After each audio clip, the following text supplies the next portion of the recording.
I don't know if there's a golden rule. I can tell you this, that I believe anything is possible, right? I live in the world of possibility. And I also believe that we can accomplish anything with our two hands and just putting in the work with our two hands. And also, you hear this often, but it's really, really true. You gotta find something, if you love what you do and be passionate about what you do and find something that you can be passionate, like it really helps. You know, it gives you that motivation when you wake up in the morning. So before a big movie comes out, before, back in the days when I was wrestling with WWE, a WrestleMania match, anything big that would happen, I would always take a moment and I'd just remind myself, all right, I was evicted when I was 14. We were kicked off the island. We couldn't live in Hawaii. Had no place to live. A lot of shit happened. Then when I moved to Nashville, I was arrested multiple times by the time I was 16 years old. Like, I remember that. If I were playing on this team, which my skills aren't, but before I lace up, before I get on the court, before I play in these big games, before I go to the Staples Center, where history is there, those are historic walls there at the Staples Center. I would remember that, and it allows me then to be present in the moment and understand, holy shit, the stuff I have around me right now, this is the shit that I dreamed of when I was a kid.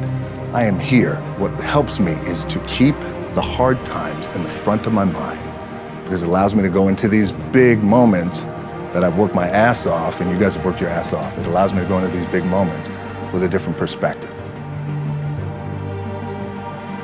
I had a dream, and that dream was to play professional football. I fell in love with the game of football, played at University of Miami. My goal was to play in the NFL. Again, because we didn't have a lot of money, so I wanted to be the first one to buy my parents a house, buy myself a house. I never lived in a house until I was 29 years old. And the dream didn't come true. I didn't get drafted. I didn't get any offers, nothing. I had to work up in Canada, the Canadian Football League. When I was cut from there, my dad had to come pick me up. And I'll never forget, we were on I-75. He lived in Tampa, came to Miami, got in his pickup truck. We drove up I-75. And I'm 23 years old. I am forced to move back in with my parents, which I was, because you want to tackle the world and you have all these dreams, and none of it came true. And it was also hard because all my friends around me, those teammates, they were NFL stars, and they became millionaires buying their parents a home. That's the thing, you want to buy your mom a home. Now everything, my production company and all marketing, everything is $7. Really, the two things I want to say are, you got to be the hardest workers in the room, and don't fuck the opportunity up.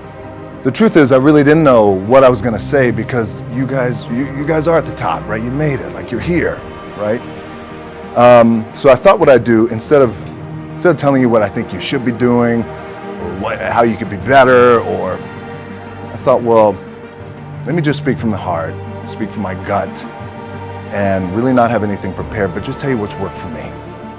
And maybe some of the stuff that's worked for me might work for you now, currently, presently, as you guys have your goals and ambitions, NBA championship, MVPs in this room, things like that. But then further on down the line, as you guys continue to live your life. The first thing I would just want to say is, this idea and this notion that you can be anything you want, you can accomplish anything you want, right? We hear that. You've heard that from the time you were little boys.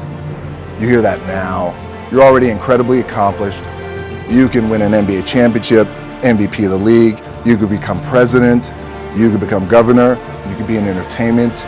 You could do whatever you want to do. You guys know that. The thing that has worked for me is to remember the hard times.